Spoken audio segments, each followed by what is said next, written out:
K സുധാകരന് ബോധ്യമായിട്ടുണ്ട് എന്നാണോ നമ്മൾ മനസ്സിലാക്കേണ്ടത്? തെരഞ്ഞെടുപ്പിൽ അദ്ദേഹം മത്സര രംഗത്തുണ്ടാകില്ല എന്നുള്ളത്.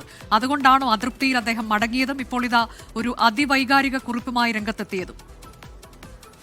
അനുജ, തീർച്ചയായും അങ്ങനെ തന്നെയാണ്. നിലവിൽ എംപിമാർ മത്സരിക്കേണ്ടതില്ല എന്നുള്ളത് തന്നെയാണ് നേതാക്കളുടെ അഭിപ്രായം. പക്ഷേ എങ്കിൽ പോലും ഈ വിഷയത്തിൽ ഒരു അന്തിമ തീരുമാനം അത് ഹൈക്കമാൻഡ് സ്വീകരിക്കട്ടെ എന്നാണ് KPCC നേതൃത്വം വ്യക്തമാക്കിയിരിക്കുന്നത്. ഇന്നലെ KPCC അധ്യക്ഷൻ തന്നെ കെ സുധാകരനുമായി കൂടിക്കാഴ്ച നടത്തിയിട്ടുണ്ടായിരുന്നു. ഇക്കാര്യത്തിൽ ഹൈക്കമാൻഡാണ് അന്തിമ തീരുമാനമെടുക്കുന്നതെന്നും സുധാകരനുമായി നടത്തിയ കൂടിക്കാഴ്ചയിൽ സണ്ണി ജോസഫ് അറിയിച്ചിട്ടുണ്ടായിരുന്നു. പക്ഷേ അതിന് പിന്നാലെ ഇന്നലെ രാത്രിയോടുകൂടി തന്നെ കെ സുധാകരൻ ചർച്ചകളിലൊന്നും പങ്കെടുക്കാതെ അദ്ദേഹം ഡൽഹിയിൽ നിന്ന് മടങ്ങുകയായിരുന്നു. എന്നാൽ ഒരു എംപിയാണ്, അദ്ദേഹത്തിന് നാട്ടിൽ ഈ ശനി ഞായർ ദിവസങ്ങളിലൊക്കെയാണ് നാട്ടിലേക്ക് എത്തി മറ്റു പരിപാടികളിലൊക്കെ തന്നെ എംപിമാർ പങ്കെടുക്കേണ്ടത്. അതുകൊണ്ട് തന്നെ അത്തരത്തിലേക്കുള്ള ഒരു പരിപാടിയിൽ പങ്കെടുക്കുന്നതിന് വേണ്ടിയാണ് സുധാകരൻ നാട്ടിലേക്ക് മടങ്ങിയതെന്നായിരുന്നു നേതാക്കളുടെ പ്രതികരണം ഉണ്ടായിരുന്നത്. പക്ഷേ തൊട്ട് പിന്നാലെ, നാട്ടിലെത്തിയതിന് തൊട്ട് പിന്നാലെ സുധാകരൻ തന്നെ അതിവൈകാരികമായി ഈ വിഷയത്തിൽ ഒരു പ്രതികരണവുമായി അദ്ദേഹത്തിന്റെ ഫേസ്ബുക്ക് പോസ്റ്റിലൂടെ അദ്ദേഹം പ്രതികരിച്ചിട്ടുണ്ട്. അതിൽ കണ്ണൂരിൽ അദ്ദേഹം നടത്തിയ പ്രവർത്തനങ്ങളും ഒപ്പം തന്നെ കണ്ണൂരിലെ കോൺഗ്രസിനെ അദ്ദേഹം എങ്ങനെയാണ് മുന്നോട്ട് കൊണ്ടുവന്നതെന്ന് ഉൾപ്പെടെയുള്ള കാര്യങ്ങൾ വളരെ കൃത്യമായി തന്നെ പറയുന്നുണ്ട്. ഒപ്പം കണ്ണൂർ തന്റെ ഹൃദയ രക്തമാണെന്നും അദ്ദേഹം വിശദീകരിച്ചിരിക്കുകയാണ്. വളരെ കൃത്യമായിട്ടുള്ള ഒരു അതിർത്തി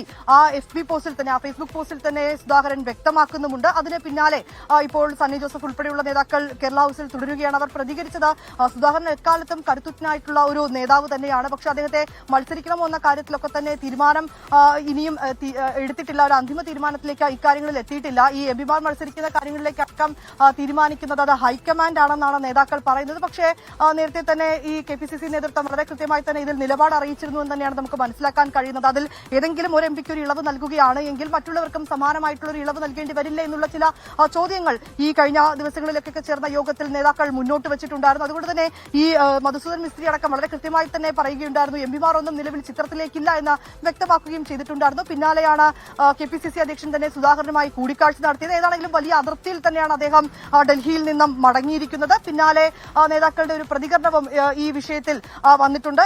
നാട്ടിലേക്ക് എത്തിയതിനു ശേഷം സുധാകരൻ തന്നെ അതിവൈകാരികമായി അദ്ദേഹത്തിന് അതിർത്തിയുണ്ട് എന്ന വളരെ വ്യക്തമാക്കുന്ന എന്നത് വ്യക്തമാക്കുന്ന രീതിയിലുള്ള ഫേസ്ബുക്ക് കുറിപ്പാണ് ഇപ്പോൾ പുറത്തു വന്നിട്ടുള്ളത്.